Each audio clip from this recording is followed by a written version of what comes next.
Back in 2005, someone asked me a simple question: logo or photo on my website? I chose logo. At the time, I knew exactly why I was choosing the logo. This is a story, a very personal story about a professional decision that I made that I wish that I hadn't. I'm Dane Reid, the voiceover guy. Check me out.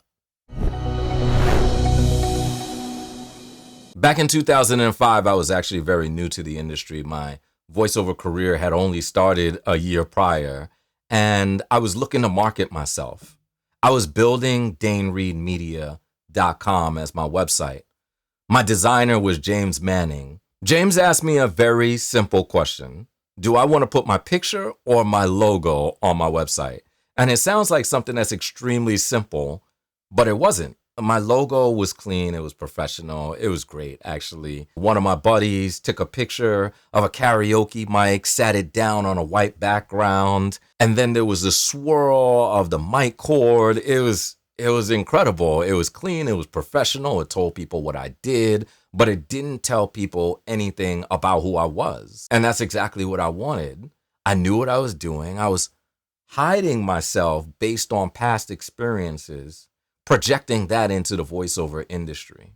I didn't know it at the time, but it may have been costing me work.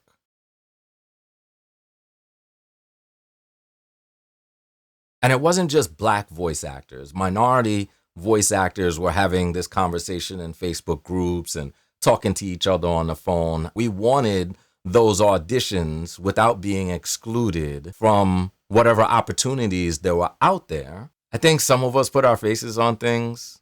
They took the chance. Some won, some lost. Some of us decided to remain anonymous. It was a very personal decision. I thought that using my logo made me more versatile. It wasn't making me versatile. It was making me invisible.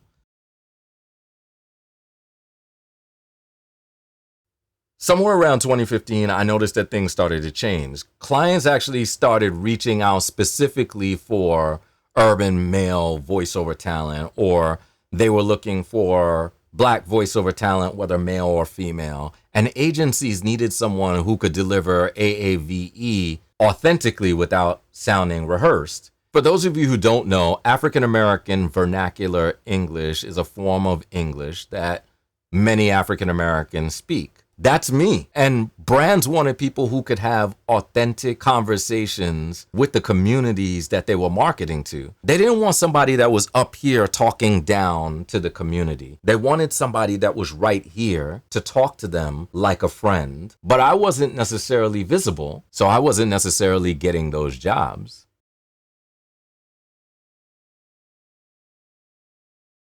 There was an aha moment that I had when I realized it was like, oh, maybe I should actually be who I am online. A creative director had reached out to me because they wanted me to do some healthcare campaign work. And she told me that she almost overlooked me because she couldn't find me in Google search. The way that she found me was because I was doing YouTube videos. And she looked up the YouTube video, realized that I was African American, and then went to my website. Had I not been doing the YouTube videos at the time, I would have missed out on that opportunity.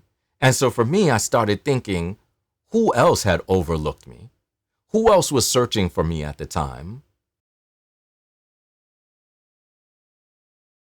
So at the height of the demand for a Black voiceover talent, non-Black voiceover talent were booking work and presenting themselves as African American voiceover artists. We have a term for this.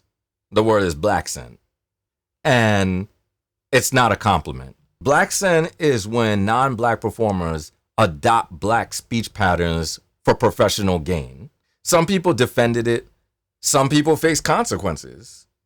Others, scrub their website, swapping African American voiceover talent for softer words like urban sounding or multicultural. But at the end of the day, they were still trying to profit off of Blaccent.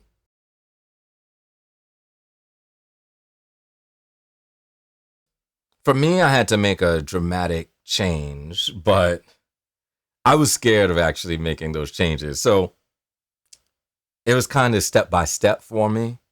Um, I stopped hiding. I had to update my website. I worked with voice actor websites to get some changes done.